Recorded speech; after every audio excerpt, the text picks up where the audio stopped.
It's interactive. Maps are never finished. Are we good on that? So if you go up to Anna and say, oh, we're finally finished in science, I'm going, well, we better check the newspaper because there was a new breakthrough today. The other thing about mapping is this analogy is one I always use. It is a coin with two sides, and you're in the middle of one side right now. You haven't done the other side yet. One side of the coin are the maps themselves.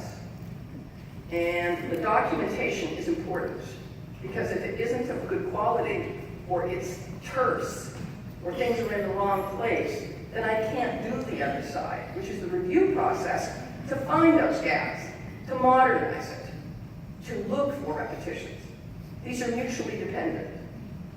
And having, again, maps won't do it. That's not sufficient, but having quality maps leads you to better work in the process. So, one thing I think is important is viewpoint, and that the degree of detail depends on your viewpoint. I can get a big picture of, and then I can zoom into the granular. Please notice where I'm going, and I pulled real maps from real places. They don't all use Rubicon. That's not the point. I want you to notice where I'm going. One is big picture. For example, this is a scope and sequence that's vertical. I showed this yesterday in the ELA group, where a school district in upstate New York is looking at various subjects and looking at cornerstone writing assessments, and they pulled it up big to see how we're scaffolding. That would just be one element that they're pulling up. But you see that's big picture. So I could zoom into any one of those, and I might end up with this. This is very much like what you have, the scope and sequence picture.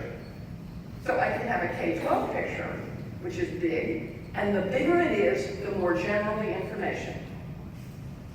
Think about it on my GPS. I'm flying home to New York this evening.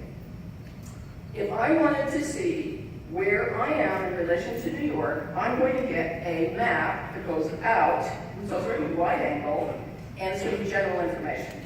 The further away I get from North America, the more general it is. We can also then zoom in, because these are just topics, these are just your unit titles. We start to zoom in on the unit level. And so what we see, this is one from New Haven, Connecticut, where the second grade did a measurement unit on Union Station, which is it's amazing unit of study. But you'll recognize how many of you see up here, big ideas, essential questions, and so forth. But what it is, it's got more detail because now I'm looking within that scope and sequence into the unit. Units are the bread and butter of this work. They're central here. But they're dependent on a good scope and sequence. They're dependent on how you scaffold in the vertical view. Here's another one. This is a multi-paragraph essays unit. That sounds like the most boring unit in the world, by the way. I don't think our kids are going to do multi-paragraph essays for 3 months. You know, it's like, great, I'm going to check out for a while. All I'm saying to you is, what you can see is that there's more detail here, again, on the unit level. Then we go to the lesson plan level. I just pulled this up this morning. It's one of my favorites. This is a U.S. history unit on manifest destiny and the westward movement. And the essential question has to do with the nature of how manifest destiny reflects American identity, something like that. This is a lesson plan, and what it is that I think is fantastic is our case studies in Hollywood interpretations. So they've chosen 4 film segments from films about the American West.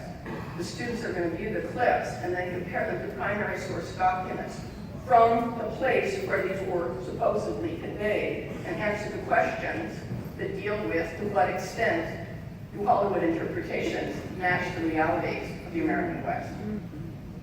They're going to get really good quality responses. And by the way, guess how many standards they met on this one? About 6.